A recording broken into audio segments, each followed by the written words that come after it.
Namaste, everybody. Heck yeah. Chilling in the new crib today. I absolutely love this space. Oh my gosh, it's so unbelievable. It's only 800 square feet, but it absolutely truly serves me. I've been thinking a lot about perceptions and reality, and how our perceptions are our reality. And I go back to high school, and there's only a couple people's name I remember from high school. It's just, those days are long, long gone, and I haven't associated with a lot of those people, so a lot of it's just, vague in there. But let's just say a guy's name is John, and I'm in class one day, and they're like, hey, have you ever walked in between classes with John? I was like, no. They're like, go walk with this guy. Walk next to him. And, Oklahoma, there's absolutely so many beautiful people here, right? And we walked through, and it was like, Christy, who's a really pretty girl from high school, and he's like, hey, did you see that? She looked at me, she wants me. And the other Christy that's, really, really pretty, he's like, hey, did you see that? She waved, she said hi, she wants me, right? And it's like, Amy, oh my God, did you see that? She just smiled at me, kind of gave me a wink. She wants me, and like every beautiful girl that walked by, his interpretation was that she wanted him. Now, I didn't know this guy very well, so I don't know like if this was like a joke they played on me, or if this is what he thought every single time he walked down the hall, that because somebody was being nice and somebody was being friendly, that they wanted him.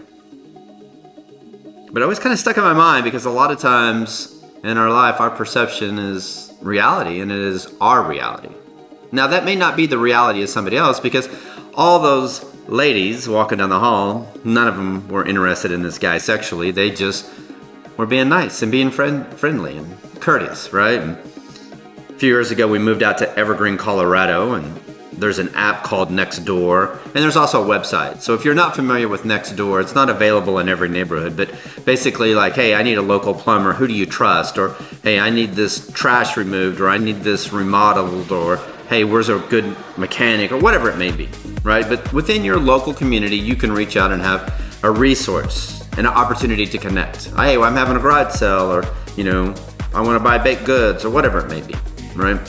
Things within your community. It's really, really neat app and website. And the city folk, they moved out there, and this lady, she posted a photo, and she's like, oh my gosh, look at this mountain lion in my driveway.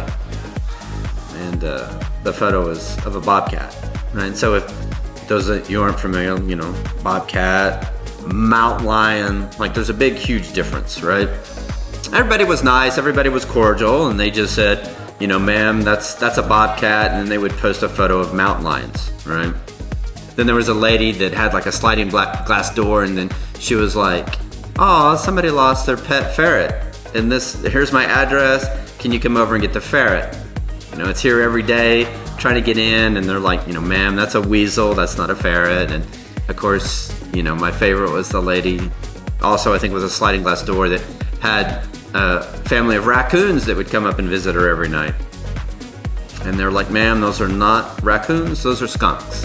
Keep the door closed, right? Their perception of reality wasn't really accurate. But they thought it was a reality, and they were mistaken. And a lot of times it's because of exposure. With, exposure, we're granted understanding, and with that understanding, we begin to find enlightenment. So I want you to think on your past, your journey, where you're at today. The thing I want you to think about is your OS, your operating system, and what is the core language of your operating system? Is your operating system written in a code of excuses? Are you one of those people that are always given an excuse for every single thing in your life? You can accomplish, you can achieve. You can't do this. Can't. And why is that? Or have you become the hero and the warrior that you're no longer playing the role of the victim and you're no longer given excuses, but the core of your operating system, the core of who you are, your values, your dignity, your loyalty, faithfulness, strength, flexibility. Is that part of your operating system? What code is your operating system based upon today? Now I want you to think about going through delete. Begin to delete those thoughts that are limiting, those behaviors, those beliefs. Just because somebody's being nice and cordial to you doesn't mean that they want a sexual interaction with you or that they want you. They're just being nice. They're just being cordial. So many times we've gone to the extreme on one way or another with our beliefs and our behaviors and our mannerisms. Allow yourself to really just dive in for a minute. Just a minute here.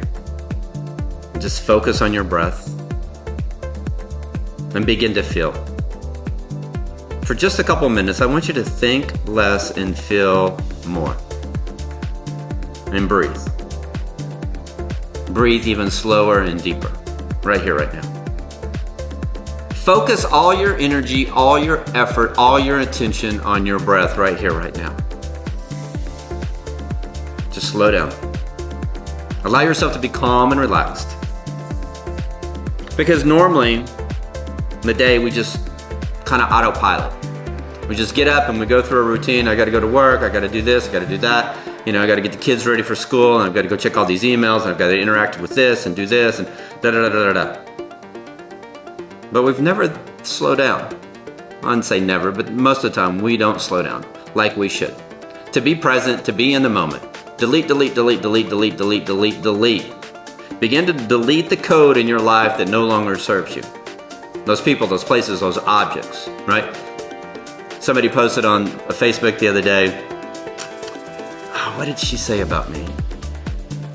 That I was disgusting or something like that. And of course I'm getting all these private messages about it, about, oh, this lady really doesn't know you. Right, her perception is her reality.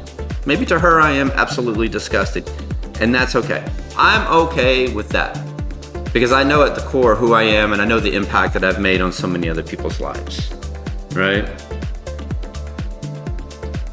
I want you to begin to think about the emotions that you're having right now. As you're thinking less and you're feeling more, where are those emotions, the stimuli, where is that derived from? Where is that coming in your life? What thoughts, feelings, and emotions are coming up? And realize a lot of times these are just reactions. And they're things from the past, from the code that we have written, the code in the past. Maybe it's time to delete and reformat, reframe, repurpose, replace some of that code and that operating system with the positive traits of who we really want to be. Where is it you want to go? And how can you get there? And how can your OS get you to that point in our life? Focus all your energy, all your attention, all your effort on your breath just for another second or two here. Slow it down completely and totally.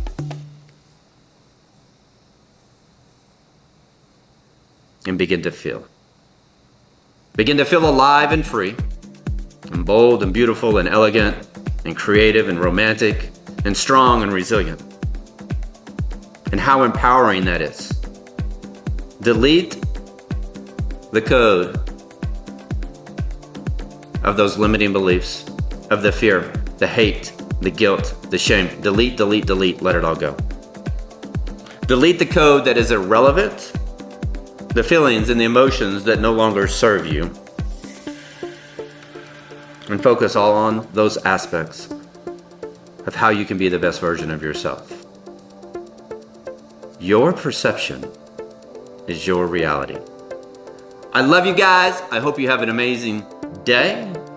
Thank you for joining me on this journey in this amazing path of transformation. I love you guys. Have a great week.